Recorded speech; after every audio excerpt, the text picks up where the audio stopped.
Oke, Assalamualaikum warahmatullahi wabarakatuh. Kita mulai lagi ya teman-teman semuanya, para pencinta pengadaan di seluruh Indonesia. Tanpa basa-basi kita langsung mulai aja karena ini materinya lumayan banyak ya. Kita akan bahas terkait risiko dalam perencanaan pengadaan barang jasa ya. Silakan teman-teman sambil dilihat modulnya ini ya. Nah, ini modulnya di bab 7 risiko dalam perencanaan pengadaan barang jasa pemerintah ya, silakan. Ya, di sini ada definisi apa tentang risiko ya. Silakan. Bagusnya sambil baca modul. Nah, saya liatin rangkumannya aja dengan mind map ya. Nah, pertama terkait apa itu resiko. Ya, pada intinya ada kata kunci ketidakpastian ya, uncertain dan kerugian ya. Nah, bisa juga ada bisa menguntungkan, kalau itu ya bukan resiko tapi peluang, opportunity ya gitu. Nah, kalau resiko kata kuncinya ketidakpastian dan kerugian. Itu di bab awal. Kemudian ada bagaimana kita mengelola risiko ya. Bagaimana kita mengelola risiko. Nah, ini bisa kita komunikasikan ya. Bisa komunikasikan, terus kita konsultasikan dengan para pihak ya.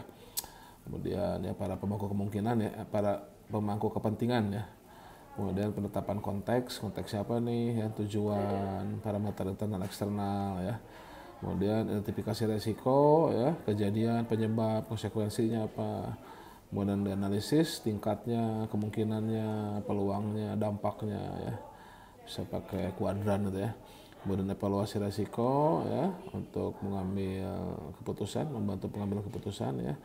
Perlu tidaknya penanganan resiko, kemudian mitigasi resiko, dan terakhir adalah monitoring dan review. Nah, ini pengelolaan resiko ya. Jadi ada, sebelum masuk ke substansi, ini ada penjelasan terkait resiko ya. Karena penjelasan ini di awal di bab perencanaan ya. Kalau di SCM sama di pengantar ketentuan umum di modul 2 nggak ada resiko nih. Resiko itu mulai muncul di perencanaan, kemudian pemilihan, kontrak, dan swakelola. Nah, di perencanaan di awal ada penjelasan dulu nih apa itu resiko ya. Kemudian resiko di pengadaan ya tadi di semua tahapan ya, dimulai perencanaan, pemilihan, kontrak, plus swakelola. Kemudian ada strategi penanganan resiko, bisa menerima ya, bisa memitigasi ya, kemudian bisa memindahkan atau menghindari. Ya, menerima tentunya kalau resikonya bisa diterima dan ditoleransi ya. Dan kontrol intervensi kita terhadap risiko sangat sulit ya, atau mustahil ya. Biaya kontrol bisa melebihi biaya kita mengintervensi, bisa melebihi keuntungan potensial. Nah, udah terima aja. Contohnya misalkan setelah DPA ditetapkan, tidak terdapat anggaran untuk pengadaan ronsen misalkan di modul ya, karena ada pemangkasan. Ya udah, pelayanan radiologi tidak dapat diberikan, ya sudah gitu kan, kita terima aja risikonya gitu. Kedua, mitigasi ya. Ini mitigasi kalau paparan resiko dapat di-adjust ya, dapat dikurangi resiko negatifnya ya. Nah, contohnya dengan kaji ulang RUP ya. Kemudian rencana pelaksanaan pengadaan, tender dini ya. Nah, itu bisa kita mitigasi. Memindahkan ini kita berbagi resiko dengan pemangku kepentingan, atau ya memindahkan sebagian atau seluruhnya resiko ke pihak yang lain ya. Seperti itu, misalkan dengan konsultan perencana ya. Kemudian kalau menghindari ya berarti menghindari atau membatalkan aktivitas di mana dampak resiko ya tidak bisa kita terima lah, atau sangat berbahaya, mengancam kelangsungan organisasi. Nah, itu penanganan strategi penanganan resiko pilihan-pilihannya. Ini sebagai pengantar awal ya. Nah, sekarang kita lanjut ke substansi materi dari risiko dalam pengadaan barang pemerintah ya. Ada 3 bagian besar ya: identifikasi kebutuhan, spesifikasi, dan strategi. Dalam tahapan pengadaan kan ada, dalam modul kan ada identifikasi kebutuhan, spek, perkiraan harga, strategi, dan organisasi. Nah, yang muncul hanya identifikasi, kemudian spesifikasi teknis, dan strategi. Sedangkan dalam harga perkiraan dan organisasi tidak muncul resikonya. Tapi silakan dilihat lagi ya. Oke, kita mulai ya.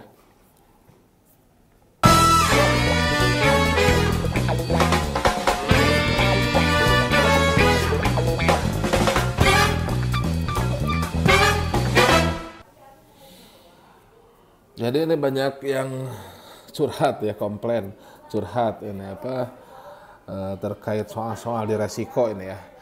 bagaimana cara menjawab soal-soalnya nih. Ya lumayan banyak juga di ujian ketika keluar ya. Jadi pertama yang harus dipegang nih teman-teman semuanya, ketika kita memperoleh pertanyaan terkait risiko, kita harus tahu ini yang ditanyakan tuh risiko pada tahapan apa. Apakah pada tahapan perencanaan, tahapan pemilihan, ataupun tahapan kontrak, atau tahapan swakelola. Karena kan ada empat modul ya. Nah, jadi pada modul mana lah simpelnya. Ya nanti kalau kita sudah tahu, ya opsi pertama adalah kita bisa ya tanda kutip nyontek ya. Karena memang open book kan ya, open book ya silahkan. Nah kalau kita sudah tahu, oh ini di perencanaan, nah berarti langsung buka modul perencanaan ya. Modul yang ketiga perencanaan di halaman terakhir lah, halaman terakhir sebelum data informasi ada resiko. Nah tinggal dilihat. Nanti selanjutnya setelah kita tahu pada tahapan besarnya di tahapan mana, selanjutnya, nah ini oke tahapan besar itu perencanaan. Nah selanjutnya tahapan berikutnya, subnya, tahapan detailnya ini dalam peristiwa apa nih, dalam sub tahapan apa ibaratnya ya. Nah dalam perencanaan apakah diidentifikasi kebutuhan, apakah dalam menyusun spek atau dalam strategi. Nah nanti tinggal dilihat aja di modulnya kan di sini kan. Nah ada daftarnya di sini kan. Nah ini kan. Nah kalau kita sudah tahu di perencanaan, kita lihat. Nah ini ada di bagian mana nih? Oh ini di identifikasi kebutuhan. Nah ini bagian nomor 1 nih. Spesifikasi. Nah spesifikasi tentang apa nih? Nah ya tinggal lihat contekannya nih. Apakah masalah merek ya? Apakah masalah jenis barang jasa tidak sesuai dan sebagainya. Nah ya jadi caranya seperti itu. Ya atau ya sekarang kita dengerin nih cerita globalnya agar nanti lebih mudah dalam nyonteknya, atau bahkan mudah-mudahan dengan melihat video ini bisa kita hafal ya. Oke kita mulai ya. Resiko apa saja dalam perencanaan pengadaan barang jasa ya.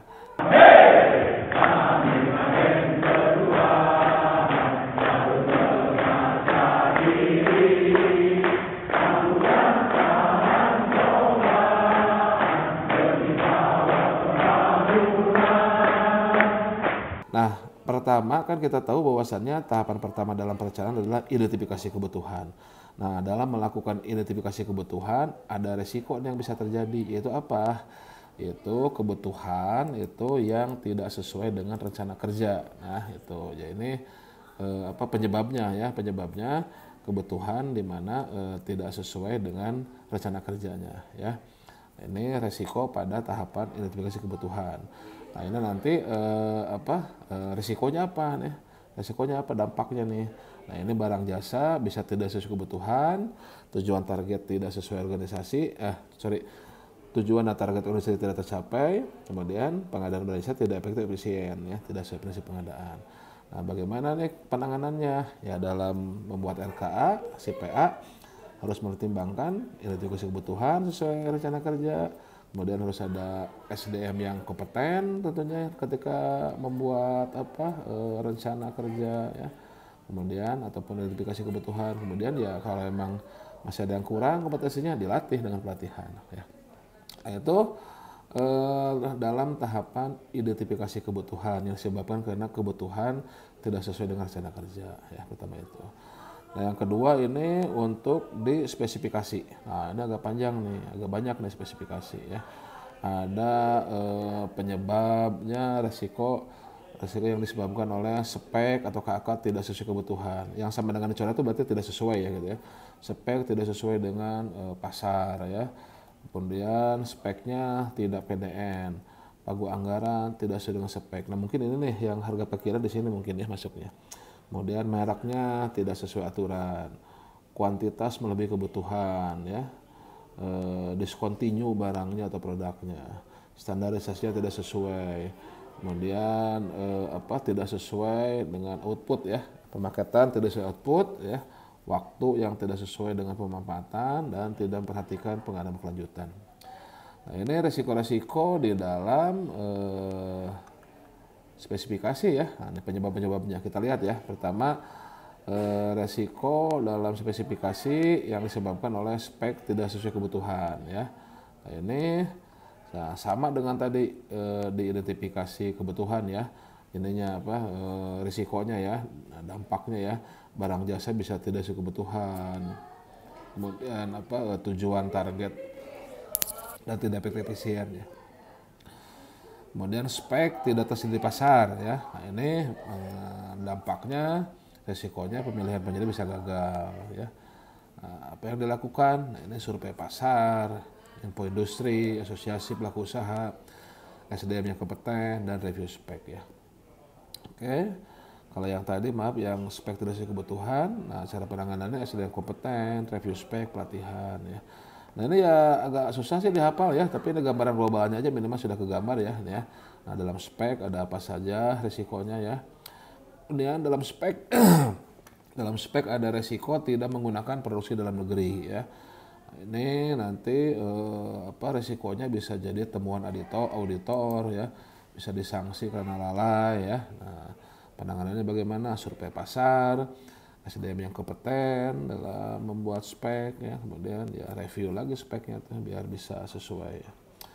Kemudian anggaran, nah ini terkait harga pikiran di sini mungkin ya. Nah ini anggaran yang tidak mencukupi ya atau tidak sesuai dengan spek ya. Nah itu tentunya ya pengadaan tidak bisa dilaksanakan resikonya karena uangnya kurang. Tujuan target organisasi tidak tercapai dan ya penanganannya harus dilakukan review pasar, harus dilakukan survei pasar agar bisa dapat yang sesuai gitu ya. Dan tentunya review spek menyesuaikan ya, menyesuaikan. Oke. Nah kemudian ini merek ya, penyebutan merek tidak sesuai ketentuan. Ini bisa mengakibatkan gagal lelang dan bisa permasalahan hukum karena ada yang menuntut dari pelaku usaha. Ya tentunya ini harus bekerja sesuai dengan etika. Ya takutnya menyebut merek itu karena hal-hal non teknis ya, karena pelanggaran etika, ingin memenangkan satu penyedia yang bermerek tersebut. Kemudian bisa ke permasalahan hukum ya. Nah ini penanganannya tadi etika pengadaan diperhatikan dan pelatihan. Ini merek ya. Oke, selanjutnya menetapkan jenis pengadaan barang jasa tidak sesuai dengan ketentuan ya. Nah ini nanti resikonya output bisa tidak sesuai dengan yang diharapkan ya karena ya salah jenis barang jasanya ya. Kualifikasi penyediaan juga bisa tidak sesuai dan tentunya pengadaan bisa tidak efektif efisien ya. Nah kemudian ini ininya belum sesuai nih. Review dulu nih, ini sudah ada revisi. Nah ini ada review dulu ya. Nah review dulu ya agar bisa dilihat udah cocok belum ya jenis barang jasanya seperti itu ya. Kemudian pelatihan tentunya. Nah kemudian ya, penyebab selanjutnya pada spesifikasi bisa cara pengadaan yang tidak sesuai ya, cara pengadaan yang tidak sesuai ketentuan. Nah ini nanti resikonya ya tidak ada yang minat ya. Kemudian pengadaan barang jasa tidak efektif efisien ya. Kemudian ya sama juga tadi ini penanganannya ya review dan pelatihan ya. Nah, masih lanjut kemudian ini kuantitas barang jasa melebihi dari kebutuhan ya. Tentunya operasional bisa terganggu ya. Kemudian kerugian negara lebih. Pengadaan budget tidak efisien ya, tidak efisien, bukan tidak efektif ya, tidak efisien aja, tidak efisien. Oke, mohon maaf sudah dikoreksi. Nah, kemudian penanganannya bagaimana? Ya, tolong lihat dulu BMN BMD-nya agar tidak berlebih ya. Kemudian ya harus dilakukan oleh SDM kompeten dan pelatihan. Dan banyak ya penanganan dengan SDM kompeten dan pelatihan ya. Kemudian ada resiko yang disebabkan oleh apabila spek barang jasa atau produk yang sudah tidak tersedia di pasar atau discontinue. Nah itu tentunya ya pemilihan bisa gagal, terus operasional bisa terganggu ya. Nah cara penanganannya bagaimana? Ya survei pasar, kemudian informasi dari industri, asosiasi, pelaku usaha, dan pelatihan ya agar tidak membuat spek yang discontinue. Kemudian risiko dalam spek akibat standarisasi ya, nah, standarisasi yang tidak sesuai ya, tidak sesuai standar. Nah, ini bisa mengakibatkan kegagalan dalam pemilihan ya. Ya penanganannya bagaimana? Sama dengan tadi ya, jangan sampai yang discontinue tadi. Survei pasar, informasi yang lebih luas ya, dari industri dan pelatihan ya, biar ngerti yang bikinnya. Kemudian ada resiko akibat pemaketan yang tidak berorientasi pada output ya. Nah, ini bisa pemilihan gagal, bisa orientasi operasional terganggu, bahkan bisa kerugian negara, dan tentunya tidak efisien ya. Kalau masalah uang mah tidak efisien ya, bukan tidak efektif. Kebutuhan mungkin ya bisa terpenuhi ya, tidak efisien ya. Nah, penanganannya bagaimana? Ya pelatihan dan kaji ulang, review ya, review spek yang benar. Kemudian bisa ada resiko akibat dari waktu ya, waktu yang tidak tepat ya pemanfaatannya. Harusnya bulan Agustus tapi lewat ya. Harusnya untuk G20 lewat, nah, tentunya operasional bisa terganggu ya. Nah, ini harus ada review atau kaji ulang penanganannya. Kemudian ada resiko akibat spek yang tidak mempertimbangkan pengadaan yang berkelanjutan atau sustainable procurement.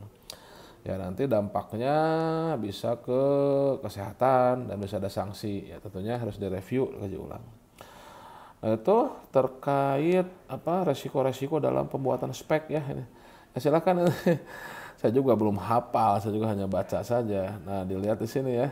Nah, ini kan, dilihat di tabelnya ya. Nah, lengkapnya di sini ya. Nah, ini.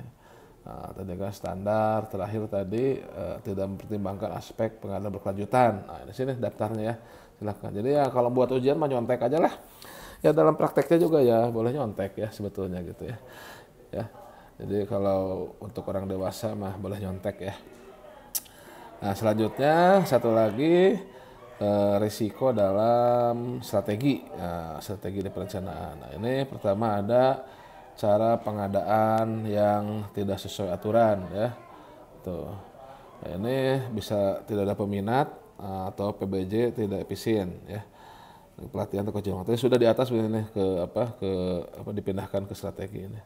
Kemudian satu lagi yaitu terkait pengumuman RUP nih. Nah, tentunya ini akan berpengaruh terhadap target penyerapan tidak tercapai ya, penyerapan anggaran ya kalau lambat pengumuman RUP-nya. Oke.